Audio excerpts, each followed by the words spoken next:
Hello, my friend. This is Clyde. It's not my hair, it's my heart.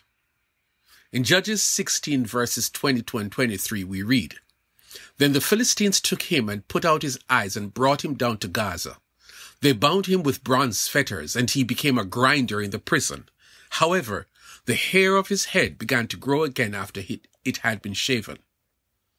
Bad boy Samson.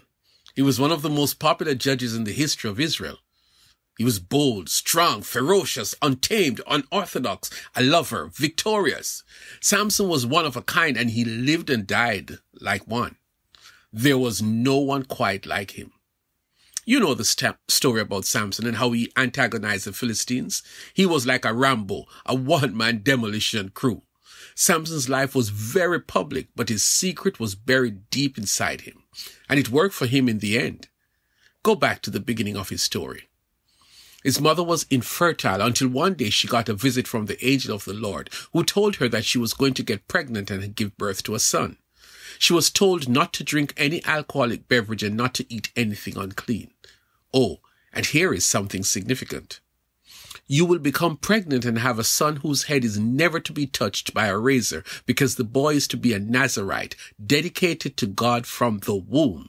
He will take the lead in delivering Israel from the hands of the Philistines. Note that quotation from Judges 13 and verse 5. Well, as time went by, Samson grew and the Lord blessed him. Don't miss that. Nothing unusual about that, right? Think again.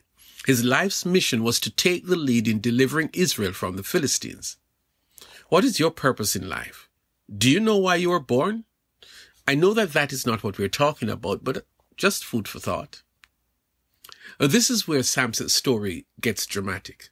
This Israelite guy with long hair was handsome and was attracted to bad girls. I mean, girls from the enemy side. Imagine you raised your kids based on a certain conviction that you have of what is socially acceptable, and one of your sons keeps bringing home girls, let's just say girls who are not from your type. That is pretty challenging, don't you think? But there was a reason Samson was driven to dating Philistine girls. The Spirit of the Lord was bringing Samson into his destiny. You see, at that time, the Philistines were ruling over Israel. Samson was a thorn in their flesh. Actually, he was a weapon of mass destruction. His first act was killing a lion with his bare hands. On one occasion, he killed 30 Philistines single-handedly, and later when he was being extradited back to Philistine country, he used the jawbone of a donkey and killed 1,000 Philistines. Well, here comes Delilah. Actually, here comes Samson falling in love with Delilah. You guessed it, a Philistine girl. The Philistines got wind of his latest love interest, and they brought her on board with their plan to capture Samson. They offered her tons of money if she could find out the secret of his strength so they could tie him up and subdue him. She tried once, and he gave her a story. She called them in, and they tied him up, but he popped the ropes. She tried again and again. Each time he told her a different story about his strength, and each time they came in and tied him up, he popped the ropes. She would not stop until one day he told her, "No razor has ever been used on my head because I have been a Nazirite dedicated to God from my mother's womb.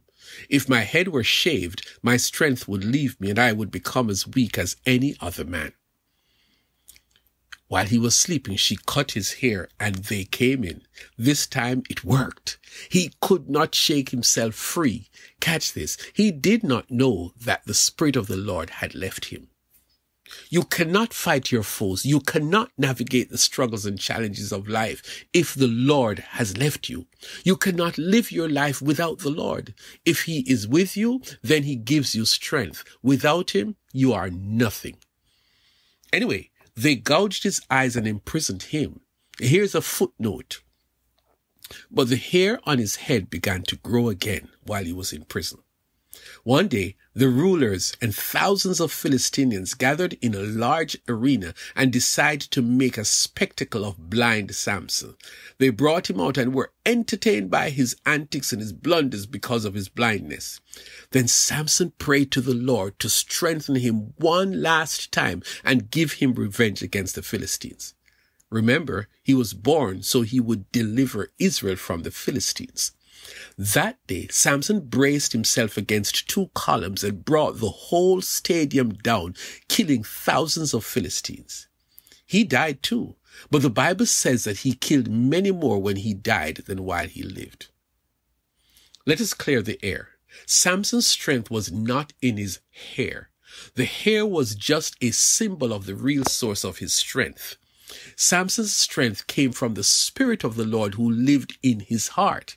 As long as the Spirit of the Lord was in his heart, Samson would be strong. But watch this. Sometimes as God's children, we get so immersed in the world and we lose our relationship with God. The day Samson's hair was cut was the day he became a backslider. The Spirit of the Lord left him. When you as a child of God has gone too far in sin, God's Spirit will leave you. When his hair started to grow again was an indication that Samson was coming back to the Lord. On the last day of his life, Samson prayed. You, my friend, cannot stay away from the Lord. You must come back to him. He is the source of your strength. His secret was not the hair. The secret was inside of him, the Spirit of the Lord who lived in his heart. Your strength, my friend, is not in the externals. It is in the God who lives in you who gives you strength. Never let him go.